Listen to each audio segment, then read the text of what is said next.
Okay, so since I can't get my tablet to work, I'm going to work this problem using Excel. I've been wanting to do this for a long time and I just never actually have gotten to it. So I just wanted to show you in Excel how to do it. So here's the problem that you have on your handout, and I am going to calculate each of these columns for you, A, B, C, D.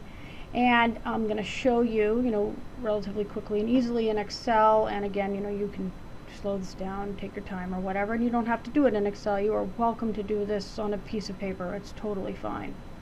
For column A, we want to calculate, as it says in your paper there, price times volume. So we're just going to hit equals, and we're going to do volume times price, and so hit that, and we've got 20,650. And because of the way we set up our formula, we just copy it down, and we've got all of the volume time prices.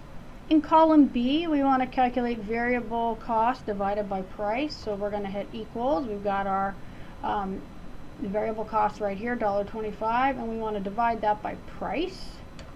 And then, oh, well, sorry, we got to round this because otherwise we get all these decimal places. So we're going to hit round and then comma 2. So that will round it for us. Whoops, no dot there.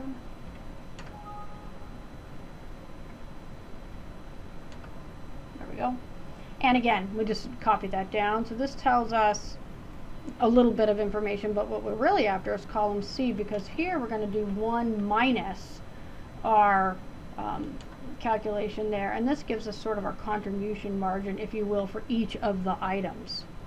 Then we can go right into computing percent of sales. When we do percent of sales, we want to know basically how much of the total sales is our sandwich going to be. So first thing we need to do is sum up our column A there. That's the sales. So we're going to hit right up here, we're going to go to sum, and that's going to tell us that our total sales is 46,300. So sandwiches would then make up 20,650 divided by 4630, which we want to anchor because we don't want that to roll when we copy it down. So it makes up essentially 45% of our total sales. Okay, so right here we've got, this is the percent of sales. We're going to take cell number G18, which is this 20,650, and we're going to divide it by this 46,300. And then I just changed this to percent so that you could see it before. I think it was 0 because I didn't have it set right. And then I can copy this down because I have anchored it to this cell. If I didn't have this in here, then this formula would roll down, and we don't want that because we want to keep this in the denominator of all of our equations. Okay, now we move on to column E, where we're going to get, this is kind of what we're after here. This is the WI. This is actually 1 minus V over P, so that is this column right here. This is the 1 minus V over P column, so you have it written right up there, times the percent of sales. So it's essentially these two columns times one another. Oh, but we need to round them because we don't want all those decimals, so we'll hit round,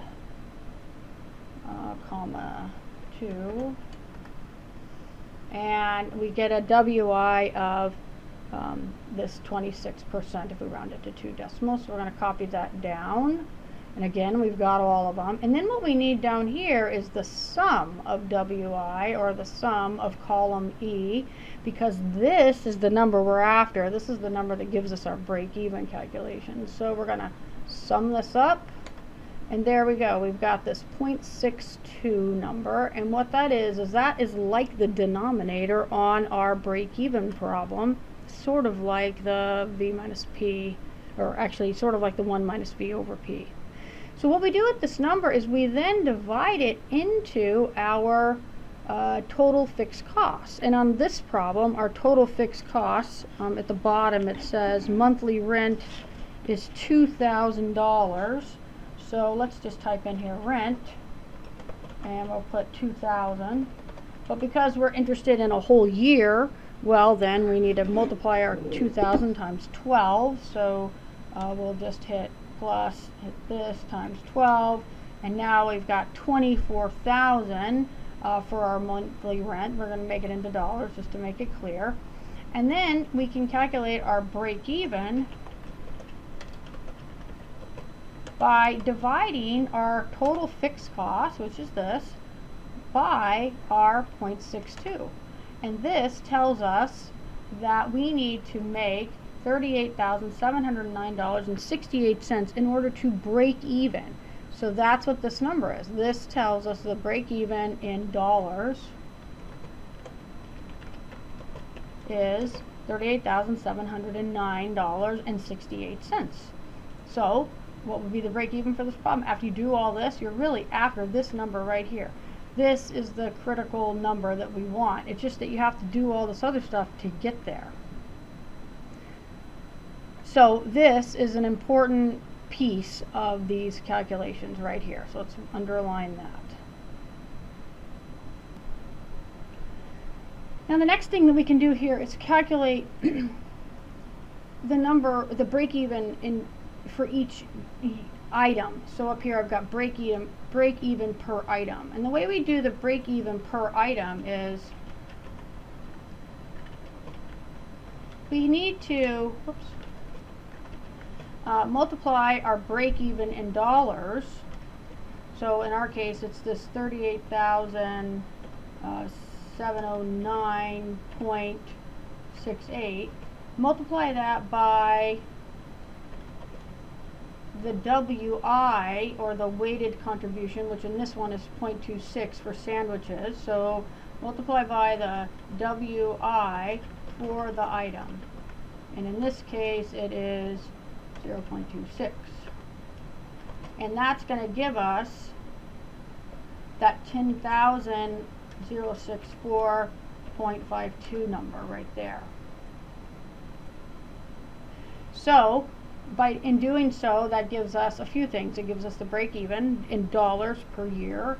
It also gives us the units per year that we need to sell, and we get this by dividing our break even per year by the item cost, $2.95. And then we can divide this number, oops, I don't know if you can see that. Then we can divide this number by 12. So essentially you notice it's just 3,411 divided by 12, and that's how we get the items per month. And since we don't really know the days, we don't need to get into that. Now once we've got that all set, nothing's going to change. We just anchor it to this one cell here, J, and then we can just copy it down, and then this will give us the same calculation all the way down. Gives us the total number of units per month, the break even in dollars, the break even in dollars here, and the units per year. So I know this is a little fast through all of this, but you get the idea, and you can go back through this as much as you want to make sure you understand it. And hopefully this will help you do that last page. There is a chance that your handout might not say French fries over here. Yours might say soda pop. Tried to get them changed, but if you got a different handout, everything else about it will be the same. So hope this is helpful, and I look forward to hearing your feedback. Thank you so much. Bye.